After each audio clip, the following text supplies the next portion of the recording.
क्या आप जानते कि rum, whisky, vodka, beer, brandy, wine और शैंपेन इन सब में क्या अंतर होता है?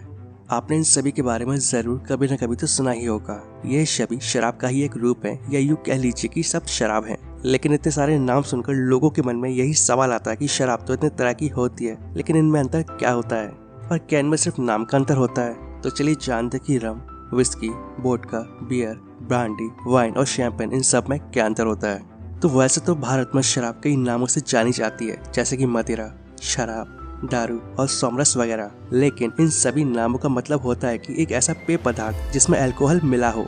दोस्तों, शराब को बनाने में कई चीज़ों का इस्तेमाल किया जाता है, जैसे कि गेहूँ, मक्का, जौ, गन्ना और कई फलों का इस्तेमाल भी होता है। और अलग अलग तरह की शराब बनाने में अलग अलग चीज़ों का इस्तेमाल किया जाता है, जैसे कि बियर बनाने में गेहूँ, जौ और मक्के का इस्तेमाल होता है। और इसी तरह दूसरी शराब को बनाने में अलग अलग चीज़ें इस्तेमाल में ली जाती हैं।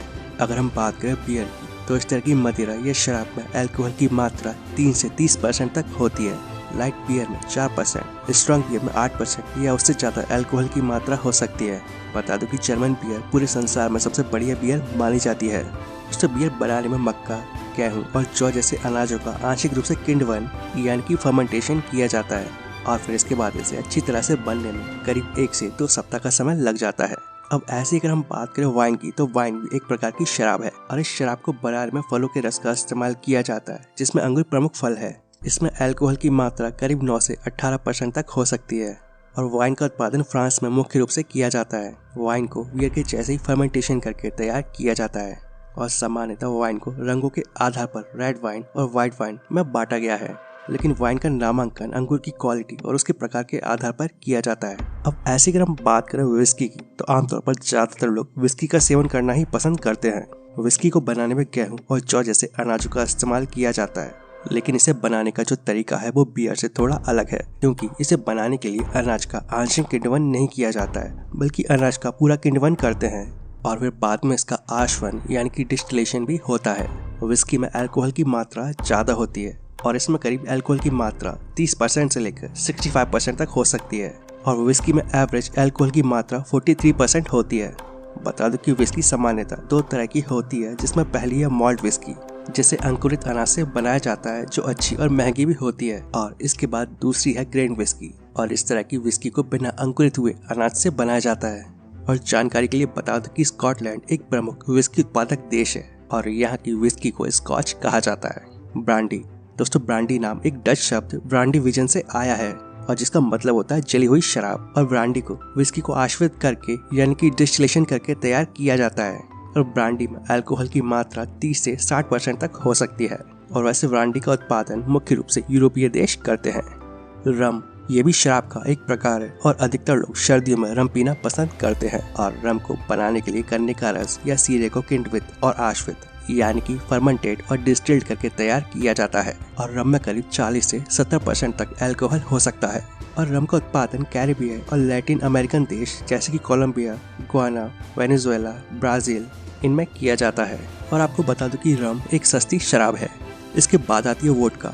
दोस्तों, वोडका एक पारदर्शी और लगभग स्वादहीन शराब होती है। वोडका आलू से प्राप्त स्टार्च के फर्मेंटेशन एंड डिस्टिलेशन से बनती है, लेकिन इसके अलावा इसे अनाज और सीरे से बनाया जाता है।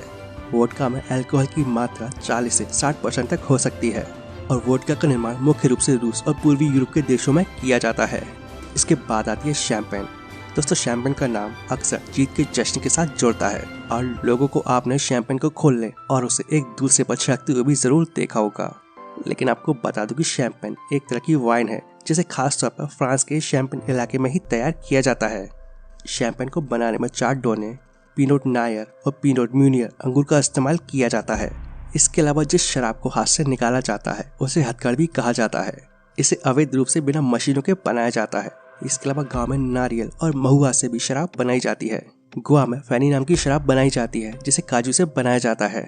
और ऐसी साके नाम की शराब को जापान में चावल से तैयार किया जाता है। और इसी तरह मैक्सिको में अगेव नामक पौधे से टकीला शराब बनती है। दोस्तों, बियर, विस्की, ब्रांडी, जिन, महुआ, हड़िया, चुलिया ये सभी शराब हैं, क्योंकि इन सभी में अल्कोहल होता है और इन सभी से नशा होता है। हालांकि इन सभी में अल्कोहल की मात्रा में अंतर जरूर होता है। इसके अलावा कई लोगों को लगता है कि शराब और बियर अलग अलग होती है, यानी कि बियर शराब नहीं होती, तो आपको बता दूं कि ऐसा बिल्कुल नहीं है, और ऐसा इसलिए क्योंकि इन दोनों में ही अल्कोहल होता है। तो दोस्तों अब आपको अच्छी से समझ आ गया होगा कि वाइन, विस्की, रम, ब्रांडी, शैंपेन, वोडका और बियर, इन सब में क्या अंतर होता है। वैसे देखा जाए तो इन सब में मुख्य अंतर ये है कि इन्हें बनाने में अलग अलग अनाजों और फलों का इस्तेमाल किया जाता है, और इन्हें बनाने की विधि भी थोड़ी अलग है, यानी कि इन्हें फर्मेंटेशन और डिस्टिलेशन करके बनाया जाता है। अगर आप जानना चाहते हैं कि फर्मेंटेशन और डिस्टिलेशन क्या है तो मुझे नीचे कमेंट बॉक्स में कमेंट करके जरूर बताएं।